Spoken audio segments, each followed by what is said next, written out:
Hey guys, Jay here. Yes, it is me. I know I'm just wearing a hat. I'm not trying to confuse you. It's just a hat, okay? My hair is even more crazy today, and I'm just like, let's put something on, and I have a hat. So, don't ask questions, all right? Let's get right into the review then. So, I have Kong Skull Island Blu-ray, DVD, and HD combo pack. Let me just show you this freaking cover. Look at that. It's really cool. I really like this cover. The colors on it are awesome. I like that the red and the greens on here. It's really cool. The giant skull that this guy's standing on, all of that is awesome. This is like a great poster. This is a great poster for your wall. If you had, I would buy this poster. Well, if the movie's good. I haven't even seen the movie, so I will be doing a review. So stay tuned for that. So I'll show you the back of it. So you can see there's that little monster thing over there that has like the weird beak mouth.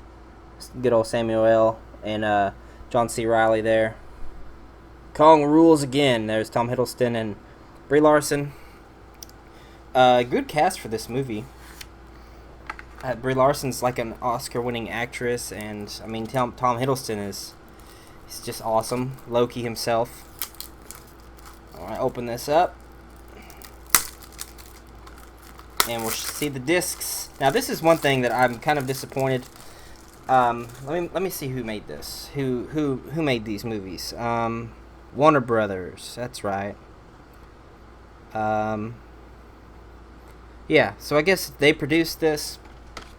The last two, Paramount. I did Fate of the Furious was Paramount, and then the one before that was was Power Rangers, and it was Fox. Both of those were 1996. Or something like that. Both of them were, which I was surprised. Power Rangers, I wasn't so much surprised, but for Fate of the Furious, I was surprised because I thought that one would definitely be like $24, but it was also only 1996. And they did really skimp on the menu and on the cover art. They just had the silver CD with the blue letters on it, which is so stupid in my opinion. But they had the movie cheaper. This movie was $24 and 24 something. I'm not sure, but you can see this is the same cover as the cardboard, and the back is also the same.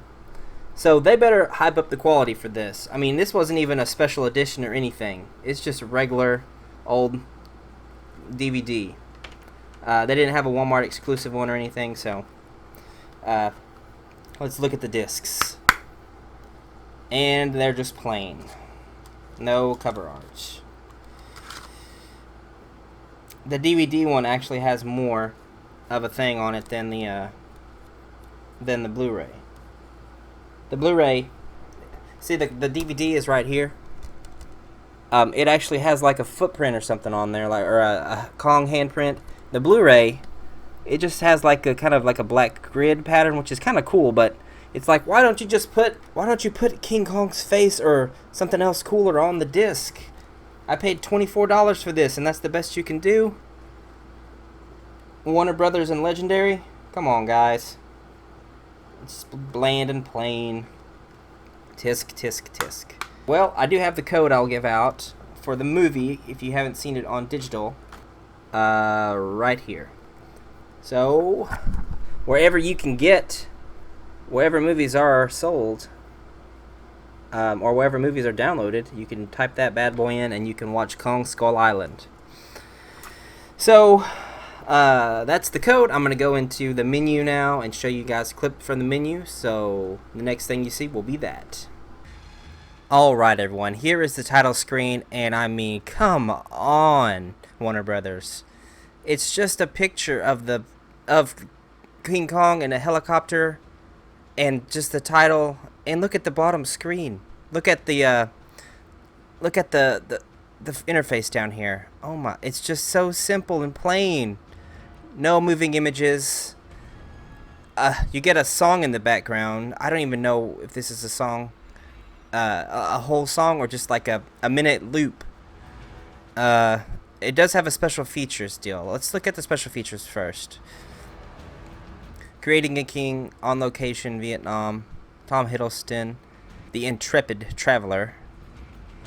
Through the lens, They have a commentary track. That doesn't say anything on the front about it or on the back. They have deleted scenes, so that's good.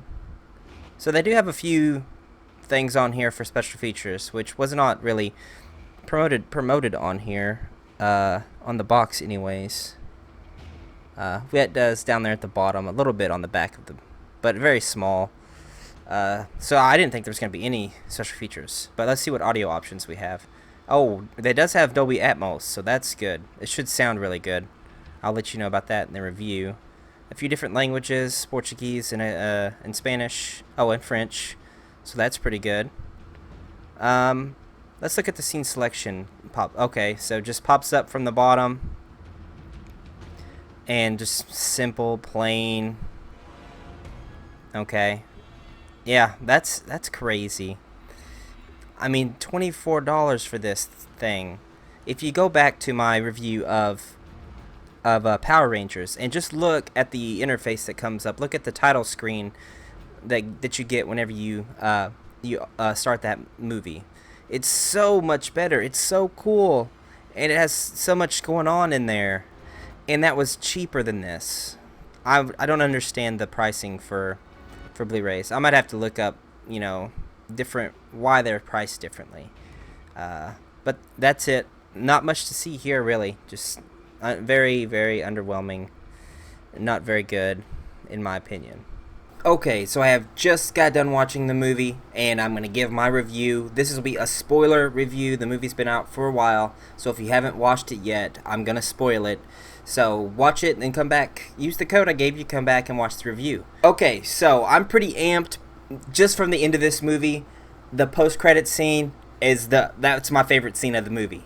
So we get a reveal that Godzilla is going to be coming into the next one, or they're going to be joining forces at some point. They're going to have a monster universe, I guess. Kong versus Godzilla. It's going to be sweet. They have a Mothra Easter egg, King Ghidorah. That's going to be so sick. They have the Godzilla roar there at the end. It's pretty awesome. I played it back twice just so I could hear it because I love that roar. It's pretty sweet. Pretty sweet. Okay. As for the movie itself, I thought it was fine. Not bad, not good, just fine. What I like, all the King Kong stuff is really good. I like all the Kong stuff in this movie. He looks pretty good.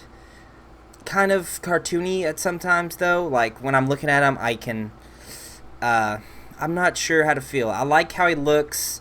He looks kind of muscular, and I like his fur looks okay, but sometimes it looks a little bit too. I can tell it's CGI, right? And I mean, of course you can't. It's a giant gorilla. You can't have him not CGI. But to me, it just looks a little bit fake. More so than, I can't just turn my brain off and see that as Kong, like as a real animal. I can tell the whole time it's a CGI thing, and that kind of takes me out of the movie a little bit, but not a whole lot. It's fine. All the monster fights are cool, and the ending with the flames was pretty awesome because that looked really good. The movie itself looks pretty good. There's one cool shot that I remember where they zoom in and they pan into Conrad, I think is his name, which is the Tom Hiddleston character, and then the camera swings around him, and you can see the ginormous storm behind him that they're sailing towards, and the island's right behind that. I thought that was a pretty cool shot. All of the there's a lot of good music in this. Like the soundtrack for this movie, I really do enjoy. It's a lot of the 70s, just rock and roll music. And hey, did you guys know this movie was a set in Vietnam or the 70s? Did you guys know that? I don't know if you knew that. I mean, that was just like every scene in the beginning of the movie has something to do with Vietnam or the 70s. It's like I'm glad it's a period piece because I like there's a part where she's talking on a old rotary phone, and you get the old record player and all that kind of stuff. The first few music cues where it's funny because they have one guy that puts on a record, and then they have another one that turns on the, like a, I don't even know what it was, a big old tape thing that's in the back of a helicopter. They turn that on, and every time you get two turn-ons and then music. And I thought that was kind of cool, kind of interesting that they decided to do it that way. So it's like the characters are listening to the same music that we're actually listening to in the movie, which is kind of fun. The movie's pretty violent, actually, more violent than I thought. Some of the stuff that's in there I thought could have pushed it to an R rating, but it's not R rated. It's PG-13. The part where they have that giant spider thing that's in like the bamboo legs, when he fucking like sticks his leg through that dude's mouth, that's like horrifying. I didn't not expect that, and it shows it twice with him, that thing stuck in his mouth, and he even yanks it out, and then it shows that he has like pinchers and claws on his face. It's fucking horrifying. It's like the monster stuff in this is pretty scary. And I don't really, I mean, it's awesome, but it's like disgusting. There's like that tree monster or that log monster that has its face is all fucked up, and it's very scary, and like it looks gross, and it's like it's cool, but it's gross. I don't know if that makes sense, but and then there's a part where they take away one of the. He's like I don't even know. I want to call him a lawyer character because that's what he looks kind of like a lawyer, but he's one of those scientist douchebags, I guess. That the movie's just like fuck this guy, and they drag him off the boat. And he gets one of his arms like cut off by one of those freaking flying bat things, and that's violent. And I didn't expect that to happen. It would have been awesome if they just ripped all of his limbs off. But when that happened, I was like, dang, this is rated PG-13. That's ridiculous. Little kids come to watch this. No, not little kids don't come to watch Kong, but you know what I mean. What I didn't like really, the negatives, the characters, the only. And that's a big complaint that I actually heard before, I watched this movie, because I do look at reviews of movies on YouTube and such, and the characters, they said they were flat, and I can see what they mean. Conrad, and then there's Mason, which is Tom Hiddleston and Brie Larson's characters, don't have any backstory really. They're not even characters. I mean, they have things to do in the movie, but you don't know anything about them really. I mean, you care about them if you're like a nice person who cares about people and living. You want to see them live because they're the leads and they have the most stuff to do, and they don't even have any connection really to. I'm glad that they didn't kiss, because obviously they didn't have any romantic scenes in the movies. But I mean, I can understand them hugging at the end, because if you had went through some traumatic experience with someone, then obviously, especially if it's another attractive person, you would hug them, or you'd feel like, hey, let me comfort you, because I know this thing that happened to us is really fucked up. So I have no qualms with them hugging or anything like that. But I'm glad they didn't kiss, because they didn't have any kind of romance that I felt in the movie. The only two good characters are Samuel L. Jackson and then John C. Reilly. The ending I like for John C. Reilly, because I like that you got to see his family, and then the Budweiser, those old school 70s Budweisers. They have 2 appearances of that in the movie that I picked up on, and I like that old school bottle, so that was pretty neat to see. Then who was the other character that I said?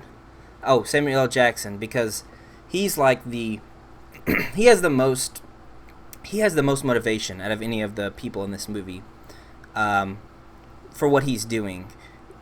Because it shows his men die, and Kong's the one that killed him, and they have these just like I'm gonna say dummy shots, like he's standing there looking at Kong, and he's all serious, and you go to his eyes, and you go to Kong's eyes, and he's just standing there, and he even has a part where he like just clenches his fists together, and it's like, oh, he's mad at Kong because he killed his men, and it's like, how could you telegraph that anymore? Is this that I call it a dummy shot because it's for dummies in the audience who don't understand why he would do this. You don't have to have that much of a shot, or that you don't have to dwell on it that long for me to pick up that, oh, he's mad at Kong and we was going to want to kill him now. I mean, I'm glad that they had something in there for a conflict, but you didn't have to spend that much on that one scene. It just kind of felt like, Okay, you're dragging this out. I get it. Let's go. Move to something else. I know he's mad at Kong. He killed his men. It's not that hard to understand. Overall, there's some fun to be had in this movie. I wouldn't say it's bad. I wouldn't say it's good. The Blu-ray is not anything special. So there's no really. If you don't, I wouldn't recommend buying the Blu-ray if you're not a big fan of the movie. If you love the movie, that's fine. Get it. Kong is good. It's Kong Skull Island, so you come for Kong. And if you come for Kong and that's all you care about, then he's good. It's his part of the movie. I would give this movie a 7.0.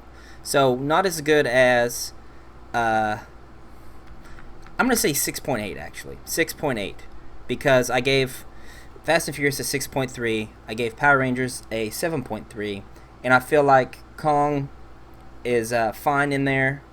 It's at a 6.8 because I liked Power Rangers more. There was more fun in it. The characters were better, fleshed out, and they had more motivation. And I have had more fun with that movie in particular. So I give that one higher. This one's fine. 6.8 is not bad. Kong stuff's good. Characters not as well developed. But I'm excited for the future. I'm hopeful that the Kong movies with Godzilla crossover will be directed better. And that's another problem. They have problems with characters. I wasn't a big fan of the Godzilla movie, actually. I like this Kong movie more than I like that first Godzilla movie. If they would have kept Heisenberg, keep him around, but we got stuck with freaking Discount Flash. I don't even remember what his name was from Avengers. Quicksilver. I don't even know what the real actor's name is. I can't remember. I know it, but whatever. But anyways, that's my review. I hope you guys enjoyed this video. If you did, leave a like, comment, let me know what you think of Kong Skull Island, and subscribe so you don't miss the next review. There'll be another one on Tuesday. So I'll see you later.